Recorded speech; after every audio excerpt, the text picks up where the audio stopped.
Hey everyone! Today I am back doing another video. This video is going to be a book review on this book right here, which is titled An American Original Walt Disney by Bob Thomas. So as you can see by the cover or the title, this is a biography all about Walt Disney and his life and also his works. I was so excited to read this book. My dad actually got this book for me, surprised me with it, and I just absolutely loved this book, as you know, because I love Disney princesses specifically, but overall I just love Disney in general. And I did finish this book a couple months ago, so now I am filming the book review for you guys. So if you want to see my book review on this book right here, then just keep on watching. So like I already said, this book is just a biography on Walt Disney's life, starting from the very beginning when he was born. He grew up on a farm with all his brothers and sisters and his mom and dad. And even as a little kid, he was very creative. He loved to draw, and he kind of always knew he wanted to be an artist and kind of work in the cartoon business. But he first started out working in newspapers, and eventually Walt did have his own business, kind of like a cartooning business with the help of his brother Roy. One of Walt's first cartoons that involved sound and music was called Steamboat Willie,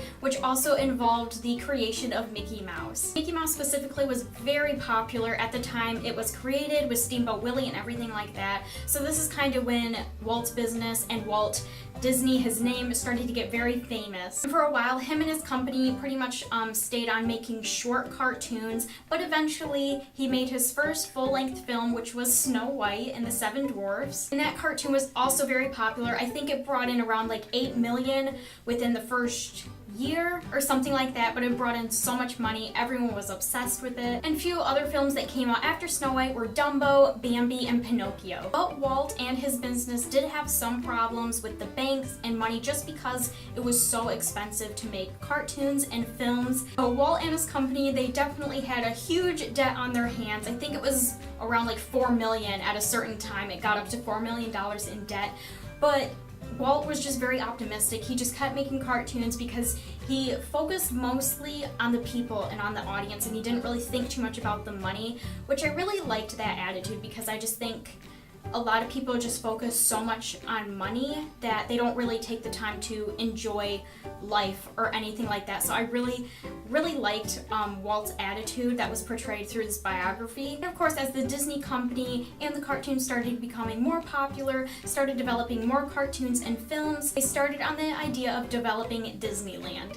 And yeah, so that's just kind of like a general timeline of this book and what it discusses, but there's obviously a lot more details dealing with Walt, his life, and the overall Disney company. I just absolutely loved this book. I just love Disney and Walt Disney in general, not because of all the Disney princesses and all the movies they brought out, but Walt was he's just such an amazing person. Like, I just really liked his attitude that was kind of talked about in the book. Like, he loved working.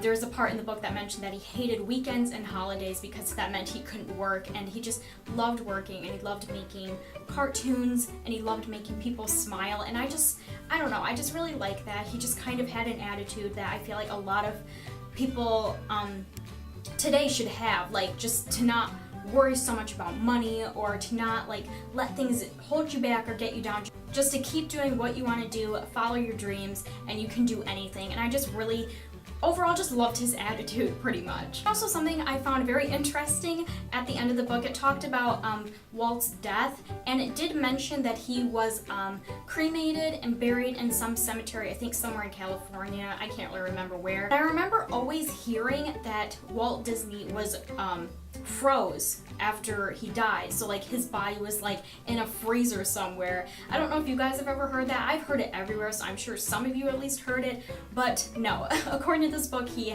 was cremated and buried in some cemetery, so he's not frozen in a freezer anywhere. So I just absolutely love this book. I thought it was so interesting, and I loved all of the details, literally every single detail of Walt Disney's life, from when he was born to when he died, even after his death as well. The book also includes some pictures from his life, which I thought was pretty interesting as well. So this book I would definitely recommend. I just thought it was absolutely amazing. So if you're interested in Disney or Walt Disney, I would check this out. Alright everyone, so that is the end of this book review on An American Original Walt Disney by Bob Thomas. I really hope you guys enjoyed this book review. If you did, please make sure to give it a thumbs up. And before I go, I will give a shout out to a few of my new subscribers today.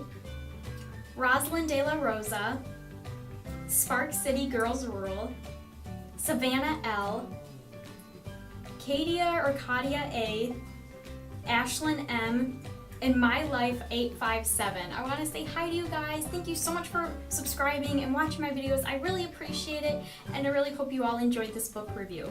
Alright everyone, so that is the end of this video. I hope you all have a wonderful day, and I will see you all in my next video. Bye everyone!